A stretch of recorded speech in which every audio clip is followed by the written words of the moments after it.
And good morning again, and welcome to all of our guests. Let's see here. Howard Dean is in Burlington, Vermont. Liz Cheney and Bill Galston are here in the studio with me, and Lindsay Graham is at Clemson, South Carolina. Well, I pretty much stated the conventional wisdom in the opening there. The thinking here in Washington seems to be whether or not they actually get a majority in either house, Republicans are going to pick up a lot of seats in the next Congress. I don't think there's anybody who would argue otherwise. But here's the question. Whether they take the majority or not, what is ahead? Are the two sides going to find a way to work together, or will they be just deeper and harder gridlock? Let me start with you, Governor Dean. What do you think's ahead? Well, I think we've got, first of all, let me thank Senator Graham for his willingness to work together, but look what happened to him when he got home.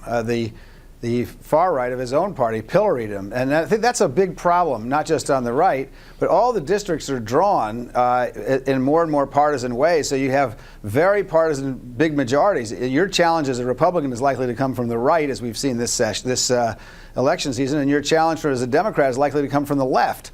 So the part of the problem is not just the rhetoric, it's the fact that we're so polarized in what we've done to each other as parties over the last 30 years in redistricting that it's very, very hard to overcome your own constituencies and move to the middle. Well, Liz Cheney, you've been known to take a hard line, as it were. What do you think's coming? You know, I think it will depend a lot on what President Obama does, frankly. I think that once he doesn't have control any longer of both houses of Congress, if he wants to get things done, I think he's going to have to move more to the center, which certainly will help the situation. I also suspect, because he is a very good politician, that he will get the message that he's got to listen to the American people. And I don't think that Governor Dean's point about this is about polarization because of redistricting is accurate. I believe that, in fact, what we've seen is a president who has taken much more radical positions than the people voted for in 2008. And so I think that if the White House hears the people speak, and if the president himself moves to the center, there may, in fact, be a chance to get more done. You know, I can remember a time when sitting senators would not even campaign against senators of the other party if they were also in the Senate. It was just something that a line you never cross. But yet, look how that has changed. Here's what Senator John McCain said the other day in Barbara Boxer's home state of California.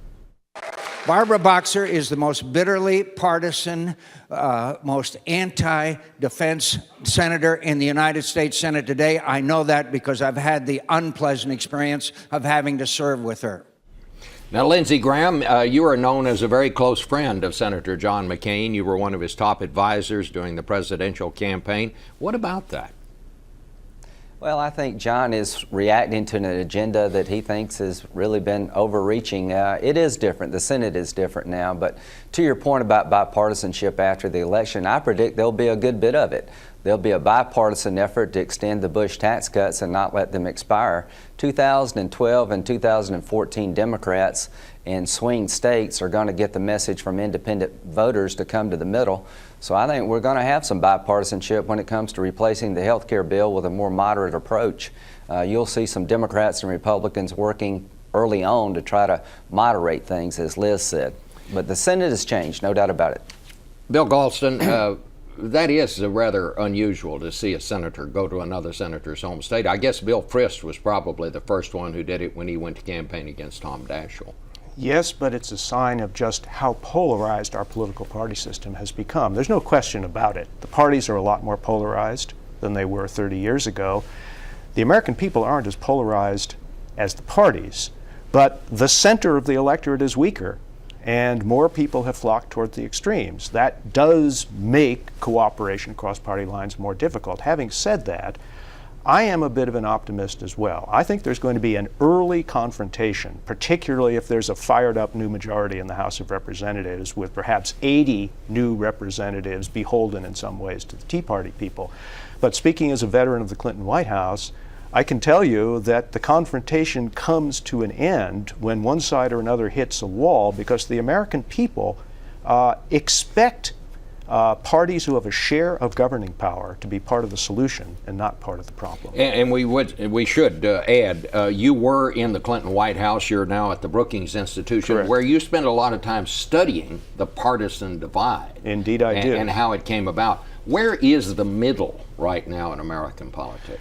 Well, there is a middle in American politics. You have 35% of the American people who call themselves moderates. That's down some from 10 years ago, but that's still a big slice of the electorate. You have 30% of grassroots Republicans who call themselves moderates or liberals. You have 60% of grassroots conservatives who call themselves moderates or conservatives. So there is a potential coalition of the center there, but our party system is not very good at expressing it right now. Howard Dean, let me ask you, Bill Galston just brought up the Tea Party. What do you make of the Tea Party? I think I saw somewhere where you said the other day that Republicans have created a monster. I didn't say that. Somebody did say that. I don't think it is a monster. I think they are going to have trouble with it. And let me just say, I would disagree with Senator Graham and Liz on the notion that Obama's not in the middle. His health care plan was essentially the same as Mitt Romney's. Mitt Romney's never been accused of being a liberal. So the fact of the matter is, I think, and I truly believe this, I'm not trying to be partisan, but I think I will be, I think the Republicans are too far right for the country, and I think they believe, two very conservative people, both of whom are talking about running for president, or are believed to be going to run for president. I've shared a stage or a forum with them in the last couple of days. Both of them said this is not the time for compromise. This is not the time for working together. The status quo helps liberals. We're going to change the country. And that's why I'm more skeptical about the possibility that we're going to be able to work together after this. I think the Republicans think they're on a mission, and I think their mission is well outside the mainstream. The Tea Party people I see differently. There is a racist fringe and all that stuff which the news media hypes up. I think most of them are anxious about the control that's going on in Washington, and in some ways there's some similarities other than the ideology of with the people who supported me for president in 2004. Well, a real desire to have power come back to the people. That's what I think people share in common in this country. Who are the two people that you shared the stage with, just so we'll know? Well, Sarah Palin was one of them who gave a fairly uncompromising speech, and the other was Rick Santorum.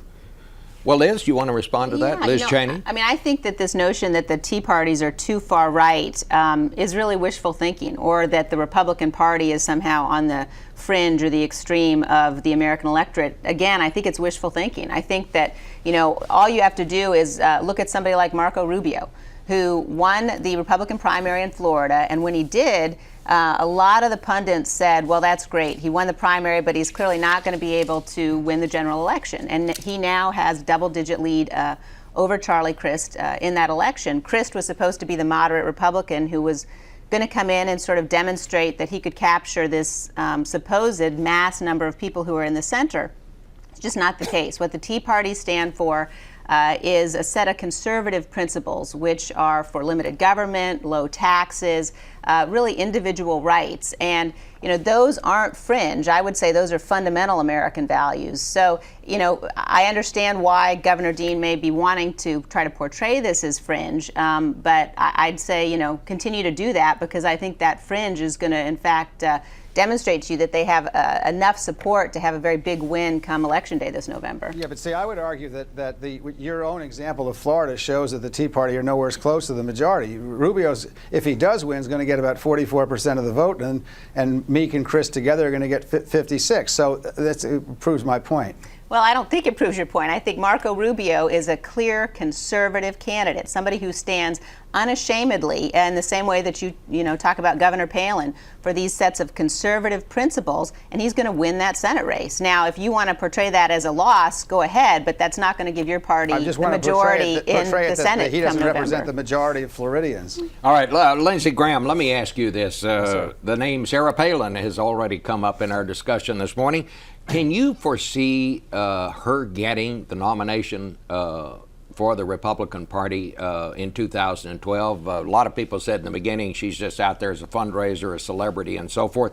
I'm beginning to hear people say they think she might actually make a run for it. Where do you think all that is right now?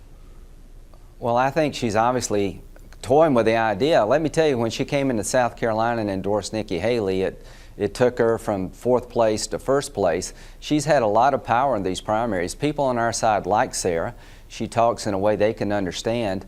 But at the end of the day, why are we talking the way we're talking 2 weeks from an election? You know, Howard Dean's trying to explain the health care bill is moderate. The best way to evaluate the health care bill is that no Democrat is talking about it. The Democrats who are talking about it are talking about that I voted against it. The West Virginia Democratic candidate for Senate just shot a hole literally in the cap and trade bill. So what you see here is a reaction to an agenda that started out centrist during the 2008 campaign and became a left-ditch agenda during the last 2 years. And the Tea Party has risen up speaking against excessive government. But the American public is in the right center of the road. They're not in the right ditch or the left ditch. So our Tea Party friends have done us a favor. But if we talk about doing away with Social Security as part of our agenda, then we're going to lose the public. The public is in the middle of the road, right of center. Sarah Palin could do well if that's where she aligns herself with. But if you get too far right or too far left, you're going to lose the American people. Bill Galston, and I know you've made some studies of this. One of the things that we're seeing now is that a lot of people on the left seem upset or at least disgruntled about the Obama administration. Why is he having trouble with his own left? Because a lot of the things he said he wanted to do and campaigned to do, he's done, but they do not seem to be too popular, even with some in his own party. A lot of Democrats don't like the health care reform bill that finally came out of the Senate. Well, that's true. I wouldn't want to exaggerate the disaffection on the left because the surveys I've reviewed recently suggest that support for the president there is just as widespread as it has been, but certainly the enthusiasm has declined. And there have been, in the eyes of the left, some sins of commission and some sins of omission. Sins of commission: they don't think the White House fought hard enough for the public option in the health care bill. They don't think that the White House has fought hard enough to remove Don't Ask, Don't Tell. They don't think the White House has fought hard enough for immigration policy. And you put all of that together and you add to it the extraordinary level of expectation created by the 2008 campaign. Some White House staffers have said that people expected that everything would be done immediately on all fronts. And that turned out not to be possible. That generated some disappointment on the left. All right.